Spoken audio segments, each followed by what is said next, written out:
नमस्कार। आज के इस खास विश्लेषण में हम एक ऐसे ऐतिहासिक दस्तावेज और जीवन की पड़ताल करने जा रहे हैं जो जितना अंधकार और पीड़ा से भरा है, सच कहूं तो उतना ही एक अद्भुत मानवीय रोशनी से भी। The silent light of Anne Frank. आज हम इतिहास के सबसे खौफनाक दौर में जी रही एक छोटी बच्ची की डायरी के पन्नों को पलटेंगे। देखिए, ये कोई आम डायरी की चर्चा नहीं है। ये इंसान के अदम्य साहस, उसके सबसे गहरे डर और कभी ना टूटने वाली उम्मीद की एक ऐसी ऐतिहासिक गवाही है जिसने पूरी दुनिया को झकझोर के रख दिया। तो आइए इस गंभीर और बेहद जरूरी विषय की गहराई में उतरते हैं। जरा इस बात पर गौर कीजिए। ये विचार हमारी पूरी सोच पर एक बहुत बड़ा सवाल खड़ा कर देता है। अक्सर हम मानते हैं ना कि दुनिया की जटिलताओं को समझने के लिए उम्र का तजुर्बा होना जरूरी है। हमें लगता है कि बच्चों के विचार तो बस अधूरे और भोले होते हैं। लेकिन एन फ्रैंक की कहानी इस धारणा को पूरी तरह से तोड़ देती है।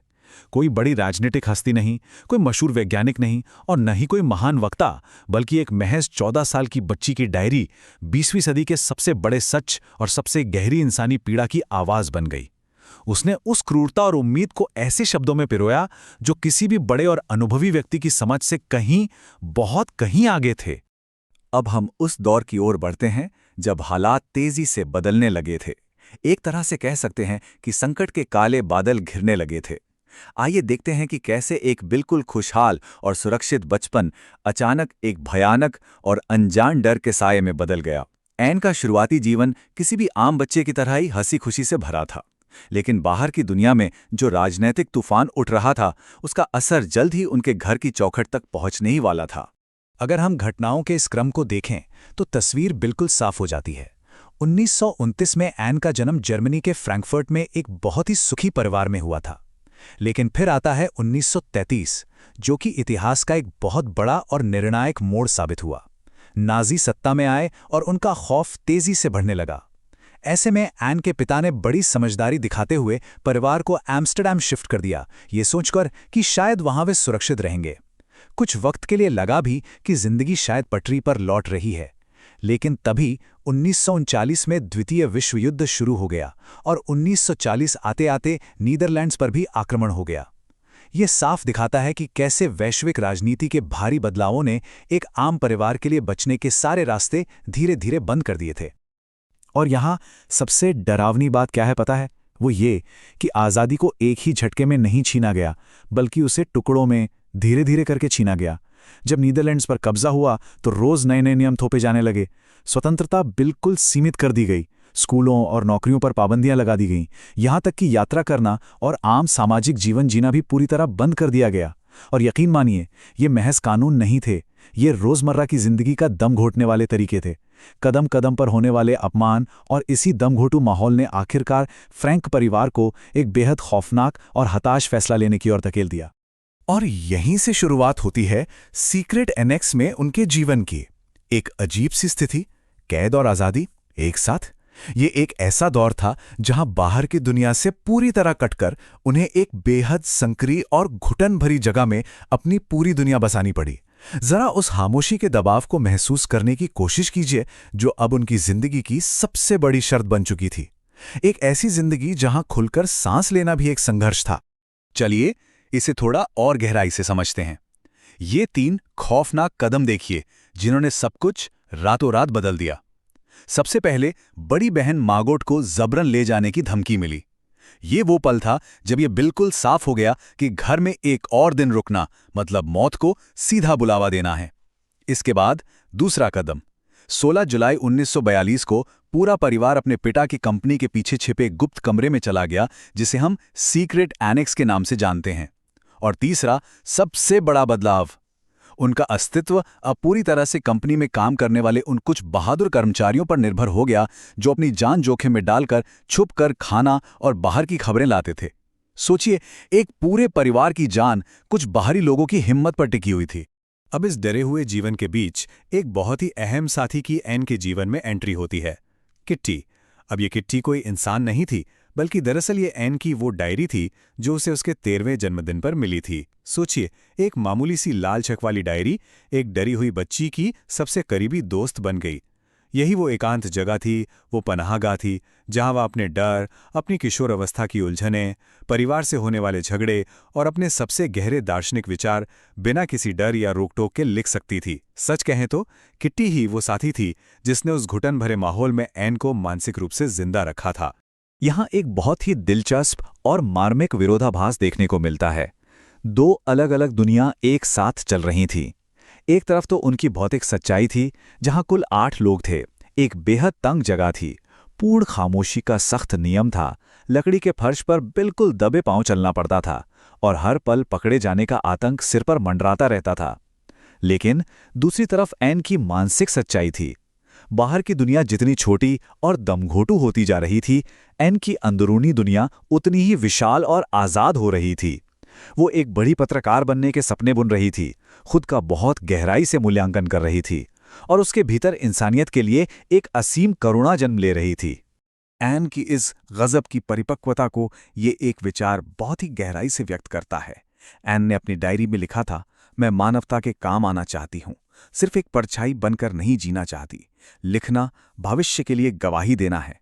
जरा सोचिए, ये सोच किसी भी आम किशोरी के विचारों से कितनी कोसों दूर है। उसे बखूबी पता था कि वो जो कुछ भी पन्नों पर उकेर रही है, वो केवल उसकी भावनाएं नहीं हैं, वो इतिहास के पन्नों में दर्ज होने वाली एक ऐसी गवाही है जो ये सुनिश्चित करेगी कि आने वाली पीढ़ियां इस खौफनाक समय की सच्चाई को कभी न भूलें। लेकिन दुर्भाग्य से ये खामोशी और छिपने का संघर्ष हमेशा के लिए सुरक्षित नहीं रह सका। अब हम इस विश्लेषण के सबसे अंधेरे, सबसे दुखद हिस्से की ओर बढ़ रहे हैं। सीक्रेट एनेक्स का वो शांत लेकिन तनावपूर्ण माहौल अब एक ऐसे खौफनाक सच में बदलने वाला था जिसकी कल्पना करने भर से ही रूह कांप जाती है। और फिर आता है इतिहास का वो सबसे अहम और दिल दहला देने वाला बिंदु, 24 अगस्त 1944। ये वो मनहूस दिन था जब 2 साल की खामोशी, हर छोटी बड़ी सावधानी और छिपने की हर कोशिश बस एक पल में चकनाचूर हो गईं। जर्मन गुप्त पुलिस यानी गेस्टापो ने एनेक्स पर छापा मारा। किसी ने उनके साथ विश्वासघात किया था। एक ही झटके में उनका वो छिपने का सुरक्षित कोना हमेशा के लिए छिन गया। ये तारीख फ्रैंक परिवार के लिए ही नहीं, बल्कि इतिहास के सबसे क्रूर मोड़ों में से एक की गवाही देती है। इसके बाद जो हुआ, उस भयानक त्रासदी को शायद सिर्फ इन चंद शब्दों से समझा जा सकता है। वे अब इंसान नहीं रहे, वे नंबर बन गए।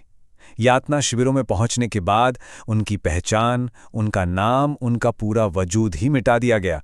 ये खालीपन, ये गहरा सन्नाटा उस चरम अमानवीयता को बयां करता है जब एक जीते जागते सांस लेते इंसान को महज एक संख्या में बदल दिया जाता है और उसकी आत्मा को कुचल दिया जाता है। उन शिविरों की वो व्यवस्थित क्रूरता अकल्पनीय थी। वहां पहुंचते ही परिवारों को एक दूसरे से बड़ी ही बर्बरता के साथ अलग कर दिया गया। ओटो फ्रैंक हमेशा के लिए अपनी पत्नी और बेटियों से जुदा हो गए। उन्हें उनके कपड़ों और पहचान से वंचित कर दिया गया, जानवरों की तरह अमानवीय शारीरिक श्रम करने पर मजबूर किया गया और इसी नर्क जैसे माहौल में भुखमरी और कड़ाके की ठंड के बीच टाइफस जैसी भयानक बीमारी फैल गई। ये एक ऐसी क्रूर व्यवस्था थी जिसे डिजाइन ही सिर्फ इसीलिए किया गया था ताकि इंसानों को शारीरिक और मानसिक रूप से तोड़कर पूरी तरह खत्म किया जा सके। लेकिन कहानी सिर्फ अंधकार और मौत पर खत्म नहीं होती। भले ही उस भयानक नाजी व्यवस्था ने जिंदगियां छीन ली, लेकिन वो एक 14 साल की लड़की की आवाज और उसकी डायरी को कभी नहीं मिटा पाए। यह हिस्सा हमें उस अमर विरासत और उस उम्मीद की ओर ले जाता है जो इतने घने अंधेरे के बाद भी जिंदा रही। युद्ध के अंतिम दौर के घटनाक्रम को देखें तो अप्रैल 1945 में जब ब्रिटिश सेना ने शिविर को मुक्त कराया, तब तक बहुत देर हो चुकी थी। मुक्ति मिलने से बस कुछ ही समय पहले ऐन और मार्गॉट की मृत्यु हो गई थी। युद्ध के बाद जब ओटो फ्रैंक अकेले जीवित वापस लौटे तो उन्हें वो डायरी मिली जिसे उनके सहायकों ने सुरक्षित बचा लिया था। अपनी बेटी के इतने गहरे विचारों को पढ़कर ओटो बिल्कुल स्तब्ध रह गए। और आज एन फ्रैंक हाउस उसी जगह पर दुनिया भर के लोगों के लिए एक मौन गवाह के रूप में खड़ा है। ये साफ दिखाता है कि कैसे एक अकल्पनीय त्रासदी से निकलकर एक वैश्विक स्मृति का जन्म हुआ। अपने तमाम पीड़ाओं और यातनाओं के बावजूद एन ने जो नैतिक निष्कर्ष निकाला वो उनके इन शब्दों में झलकता है। जो हुआ उसे बदला नहीं जा सकता, लेकिन हम अपनी स्मृति और चेतना के जरिए यह सुनिश्चित कर सकते हैं कि ऐसा दोबारा कभी न हो। इतनी भयानक यंत्रणा सहने के बावजूद एन ने मानवता से अपना विश्वास कभी नहीं खोया। यही उनकी सबसे बड़ी और असाधारण जीत है। उन्होंने पूरी दुनिया को एक बहुत बड़ा सबक सिखाया कि हिंसा और नफरत का जवाब नफरत नहीं है, बल्कि याद रखना, जागरूक रहना और अपनी करुणा को जिंदा रखना है। और अंत में इस गहरी चर्चा को हम एक विचारणीय सवाल के साथ पूरा करते हैं। आज के दौर में जब दुनिया में अब भी कई जगह अंधकार और नफरत दिखाई देती है, तो हम उस सच्चाई की रोशनी को कैसे आगे बढ़ाएं, ये जानते हुए भी कि करुणा और साहस की कीमत कभी कम नहीं होती। देखिए, एन फ्रैंक की डायरी सिर्फ इतिहास की कोई किताब नहीं है। यह हमारे लिए एक चुनौती है, एक मानवीय दर्पण है। यह हमें बार बार याद दिलाती है कि मनुष्य चाहे कितने ही गहरे अंधेरे में क्यों न गिर जाए, उसे अपने नैतिक साहस को हमेशा बचाए रखना है। इस महत्वपूर्ण विश्लेषण में साथ जुड़ने के लिए बहुत बहुत धन्यवाद। इस सवाल पर और एन की उस खामोश लेकिन शक्तिशाली रोशनी पर विचार जरूर कीजिएगा।